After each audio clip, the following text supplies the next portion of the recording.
My friends are smiling, but they are also scared. They are scared. Sir मैं आ रहा हूं sir, budget है sir, budget पे ही बोल रहा हूं सर। जो अभिमन्यु को चक्रव्यूह में फंसाया गया था वही हिंदुस्तान के साथ किया गया है, हिंदुस्तान के युवाओं के साथ, हिंदुस्तान के किसानों के साथ, हमारी माताओं बहनों के साथ, स्मॉल बिजनेसेस के साथ, मीडियम साइज बिजनेस के साथ। सर अभिमन्यु को 6 लोगों ने मारा था। उनके नाम द्रोणाचार्य, कर्ण, कृपाचार्य, कृतवर्मा, अश्वत्थामा और शकुनी। सर आज भी चक्रव्यूह के बीच में 6 लोग हैं।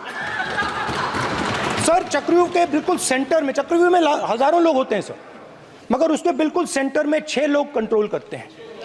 तो जैसे उस टाइम 6 लोग कंट्रोल करते थे वैसे आज भी 6 लोग कंट्रोल कर रहे हैं चक्रव्यूह को। नरेंद्र मोदी जी, अमित शाह जी। प्लीज एक मिनट प्लीज, नहीं सब बोलने दीजिए। हाँ, आप बैठिए। इस चक्रव्यूह ने क्या किया? जो हिंदुस्तान को रोजगार देते हैं, स्मॉल एंड मीडियम बिजनेसेस हैं, जो करोड़ों युवाओं को रोजगार देते थे, उन पर इस चक्रव्यूह ने आक्रमण किया। कैसे किया? नोटबंदी, जीएसटी और टैक्स टेररिज्म। आप लोग आतंकवाद की बात करते हो, पूरे देश में अगर कोई भी व्यक्ति छोटा बिजनेस चलाता है तो रात को उसको फोन कॉल आता है इनकम टैक्स डिपार्टमेंट से, जीएसटी से, और टैक्स टेररिज्म का वो शिकार बनता है। इस टैक्स टेररिज्म को रोकने के लिए बजट में आपने कुछ नहीं किया है। तो टैक्स टेररिज्म के कारण और ये जो आपकी नीतियां हैं, जो आपने कोविड के समय बड़े बिजनेसेस की मदद की और जो स्मॉल एंड मीडियम बिजनेसेस थे उनको खत्म किया, उसके कारण आज हिंदुस्तान के युवाओं को रोजगार नहीं मिल सकता है। बिल्कुल एक युवा को रोजगार नहीं मिल सकता है। अब फाइनेंस मिनिस्टर बैठी हैं, अब युवाओं के लिए आपने क्या किया?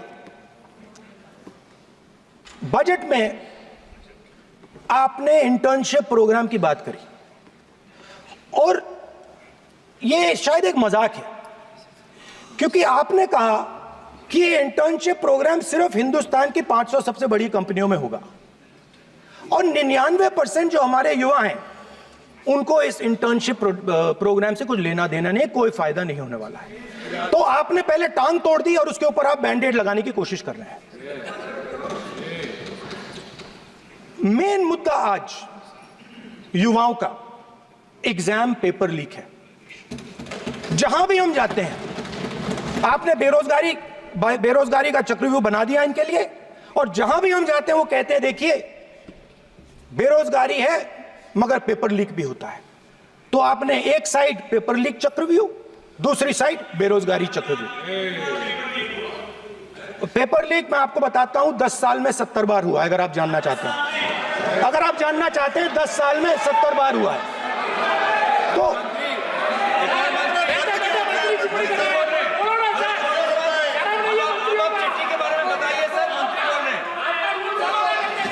इस बजट में अग्निवीरों के पेंशन के लिए 1 रुपया नहीं है। आप अपने आप को देशभक्त कहते हो, मगर जब अग्निवीरों की मदद करने की बात आती है, जवानों को पैसा देने की बात आती है, तो बजट में आपको 1 रुपया नहीं दिखाई देता। उनकी पेंशन के लिए 1 रुपया आपने नहीं दिया। तो उनको आपने अग्निवीर के चक्रव्यूह में फंसाया। उसके बाद सर जो अन्नदाता हैं वो चक्रव्यूह से निकलने के लिए, आपके चक्रव्यूह से निकलने के लिए जो आपने बनाया 3 काले कानून, जमीन अधिग्रहण बिल को आपने कमजोर किया, उनको आप सही दाम नहीं देते हो।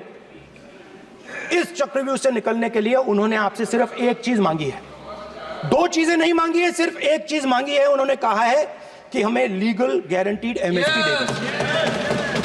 आपने उनको बॉर्डर पे बंद कर दिया, रोक दिया, आज तक रोड बंद है। आप उनसे बात करने को तैयार नहीं है। वो यहां आए, मुझसे मिलने आए, आप उनको अंदर नहीं आने दे रहे थे। माननीय सदस्य, आप सदन में असत्य नहीं कहे। आप वो सर, आप देखिए, एक मिनट, हाँ चलिए,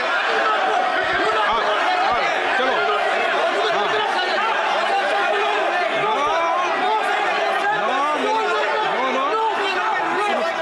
एक चीज मांग रहा है, लीगल गारंटीड एमएसपी। हमें लगता था कि ये कोई बड़ा काम नहीं है सर, ये इतना बड़ा काम नहीं है। हमें लगता था कि अगर सरकार बजट में इसका प्रोविजन कर देती, अगर बजट में इसका प्रोविजन कर देती, तो जो हमारे किसान हैं जो चक्रव्यूह में, आपके चक्रव्यूह में फंसे हैं, वो निकल पाते। ये हमारी थिंकिंग थी, मगर आपने नहीं किया। तो मैं यहां इंडिया गठबंधन के तरफ से गारंटी देता हूं कि हम ये काम करके दिखा देंगे। जो आपने अपने बजट में नहीं किया, वो मैं हिंदुस्तान के सब किसानों से कहना चाहता हूं, गारंटीड लीगल एमएसपी हम इस सदन में पास करके आपको देंगे। सर, मिडिल क्लास जो है वो शायद इस बजट से पहले प्रधानमंत्री को सपोर्ट करता था। जब प्रधानमंत्री ने कोविड के समय उनसे थाली बजवाई थी, तो उन्होंने दबाकर थाली बजाई, धड़ धड़ धड़ धड़ धड़, थाली बजा बजाई। हमें अजीब लगा, मगर प्रधानमंत्री ने मिडिल क्लास को ऑर्डर दिया तो मिडिल क्लास ने थाली बजाई। उसके बाद प्रधानमंत्री ने उसी मिडिल क्लास से कहा, मोबाइल फोन की लाइट जलाओ, और मोबाइल फोन की लाइट जली। मिडिल क्लास ने, पूरे हिंदुस्तान में मिडिल क्लास ने मोबाइल फोन की लाइट जला दी। अब इस बजट में आपने उसी मिडिल क्लास के एक छुरा पीठ में मारा, दूसरा छुरा छाती में, एक इधर मारा और एक इधर मारा। इंडेक्सेशन जो आपने कैंसिल की, वो पीठ में छुरा था, और जो कैपिटल गेन्स टैक्स आपने बढ़ाया, वो छाती में छुरा। अच्छा, एक मिनट, आप ज्ञान मत बांटो उनको, वो ज्ञानी है। सर A1 A2 चलेगा सर, A1 A2। माननीय, ये दो लोग हैं सर, ये हिंदुस्तान के इंफ्रास्ट्रक्चर को, बिजनेस को कंट्रोल करते हैं सर। इनके पास एयरपोर्ट है, टेलीकॉम का सिस्टम है, अब पोर्ट्स हैं, अब रेलवेज में जा रहे हैं। सर, हमें इतना बड़ा कॉन्ट्रैक्ट है, वो भी बोल दो सर। इनके पास, राजस्थान वाला भी बोलो सर, इनके पास हिंदुस्तान के धन की मोनोपोली है। तो सर, मैं समझ नहीं पा रहा हूं इनके बारे में मैं इंडिकेट कैसे करूं। इनके बारे में बोलना तो पड़ेगा सर। अगर आप हमें कहो कि इन दोनों के बारे में आप बोल ही नहीं सकते, तो वो तो हमारे लिए एक्सेप्टेबल ही नहीं है सर। हमें तो बोलना है। अब आप चाहते हो कि नाम ना ले, तो कोई और सिस्टम दे दीजिए हमें। आपको संसदीय कार्य मंत्री जी, please. No, I'm not giving. I'm not yielding. I'm not yielding. I'm not yielding. I'm not yielding. Sit down. I'm not yielding. I'm not yielding. Sit down. I'm not yielding. प्रधानमंत्री को I'm not yielding. Rajya Sabha में बोला दिया, लोकसभा में बोला दिया। I'm not yielding. Sit down. I'm not yielding. बातें करते हैं, पार्लियामेंट्री प्रोसीडिंग्स का रूल नहीं मानते हैं आप, स्पीकर को चैलेंज करते हैं आप, आपको नियम मालूम नहीं है। इस सदन का सदस्य होने के नाते नियम जानना जरूरी है। नेता प्रतिपक्ष को सदन का नियम के बारे में पता नहीं है, ये बहुत दुख की बात है। हम लोग जो भी इस सदन का सदस्य है, नियम से चलता है। लोकसभा स्पीकर को चैलेंज करके आज सदन के नेता प्रतिपक्ष ने इस गरिमा को गिराया है। ऐसा नहीं चलता है।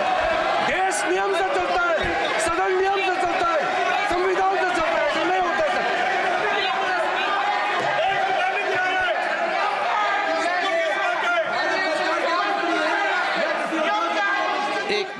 स्पीकर सर, मैं समझता हूं मंत्री जी को रक्षा करनी है, मैं समझता हूं। No problem. वो सर ऊपर से ऑर्डर आया है सर। सर ऊपर से ऑर्डर आया है सर, मैं समझता हूं, मैं इस पे कोई टिप्पणी नहीं करूंगा। बजट का जो हलवा है सर ये बट रहा है, और इस फोटो में सर मुझे एक ओबीसी अफसर नहीं दिख रहा, एक आदिवासी अफसर नहीं दिख रहा, एक दलित अफसर नहीं दिख रहा मुझे। ये हो क्या रहा है सर? सर देश का हलवा बट रहा है सर, और इसमें 73% का एक है ही नहीं। सर ये आप लोग हलवा खा रहे हो और बाकी देश को हलवा मिल ही नहीं रहा है। ठीक है सर, 20 अफसरों ने बजट को तैयार किया, हमने पता लगाया है। 20 अफसर, शांत हो जाइए प्लीज सर। 20 अफसरों ने, उनके नाम मेरे पास है, अगर आप नाम चाहते हैं मैं दे दूंगा। 20 अफसरों ने हिंदुस्तान का बजट तैयार किया है। मतलब हिंदुस्तान का जो हलवा है 20 लोगों ने बांटने का काम किया है। अब स्पीकर सर, उन 20 लोगों में से 90% लोगों में से 90% लोगों में से सिर्फ 2 हैं, एक माइनॉरिटी और एक ओबीसी। और इस फोटो में एक भी नहीं है। मतलब फोटो में आपने पीछे कर दिया, फोटो में तो आने नहीं दिया आपने, कोई नहीं आ सकता। और मैं चाहता था कि बजट में जाति जनगणना की बात उठे, जो पूरा देश चाहता है। 90% हिंदुस्तान जाति, 95% जाति जनगणना चाहता है। कौन चाहते हैं? दलित चाहते हैं, आदिवासी चाहते हैं, पिछड़ा वर्ग चाहता है, गरीब जनरल कास्ट के लोग चाहते हैं, माइनॉरिटी चाहते हैं, सब चाहते हैं, क्योंकि सब लोगों को यह पता लगाना है कि हमारी भागीदारी कितनी है, हमारी हिस्सेदारी कितनी है। मगर सर मैं देख रहा हूं सर, सरकार हलवा बांटती जाती है, और बांटता कौन है? वही 2-3% लोग, और बंटता किसको है? वही 2-3% लोग। और बाकी हिंदुस्तान, 90% हिंदुस्तान देख। फाइनेंस मिनिस्टर मुस्कुरा रही हैं, कमाल की बात है। ये हंसने की चीज नहीं है मैडम, ये हंसने की बात नहीं है, ये जाति जनगणना है, ये जाति जनगणना है। इससे देश बदल जाएगा।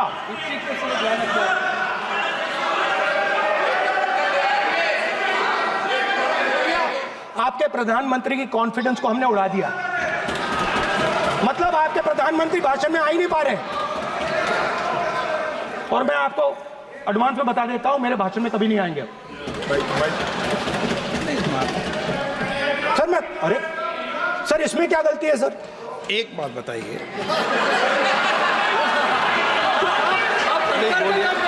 मैं जो आपने चक्रव्यूह, स्पीकर सर, जो चक्रव्यूह बनाए गए हैं, नहीं, कोई अपमान नहीं किया मैंने, कोई अपमान नहीं किया। मैं कर नहीं सकता कभी, जिंदगी भर मरने तक मैं अपमान नहीं कर सकता। क्या बात कर रहे हो आप? क्या बात कर रहे हो? अध्यक्ष महोदय, नेता प्रतिपक्ष ने बजट के संबंधित जो भी भ्रांतियां पैदा की हैं, जब बजट से संबंधित जवाब देने के लिए वित्त मंत्री जी खड़ी होंगी तो उन भ्रांतियों को लेकर जो भी क्लैरिफिकेशन देना है, जो कुछ भी देश को संदेश देना है, वो अपनी तरफ से संदेश देंगी। क्योंकि मैं मानता हूं कि कई भ्रांतियां बजट को लेकर पैदा की गई हैं, लेकिन देश की सीमा की सुरक्षा जिन बहादुर जवानों के हाथों में रहती है, सेना के जवानों में, यह इतना संवेदनशील मुद्दा है इस देश की सुरक्षा का। और सेना से जुड़े हमारे अग्निवीर के जवानों को लेकर जो देशवासियों को गुमराह करने की कोशिश की जा रही है, उस संबंध में मैं कहना चाहता हूं अध्यक्ष महोदय, जब भी आपका आदेश होगा इस सदन के समक्ष मैं पूरी तरह से अपना अग्निवीरों को लेकर स्टेटमेंट देने को तैयार हूं। डिफेंस मिनिस्टर ने कहा कि मैंने अग्निवीर की बात उठाई। सब पहले भी डिफेंस मिनिस्टर ने कहा था कि शहीद अग्निवीर परिवारों को कॉम्पनसेशन दिया गया है, और उन्होंने कहा, हाउस में कहा कि 1 करोड़ रुपया कॉम्पनसेशन दिया गया है। मगर सर वो गलत था। सर उस शहीद परिवार को इंश्योरेंस दिया गया था, कॉम्पनसेशन नहीं दिया गया था। सर मैं ये कहना चाहता हूं सर, ये सच है सर। और सर भाषण के एकदम बाद सर कॉम्पनसेशन गया था सर। नो। सर ये सच्चाई है सर, माननीय इसको कोई नकार नहीं सकता।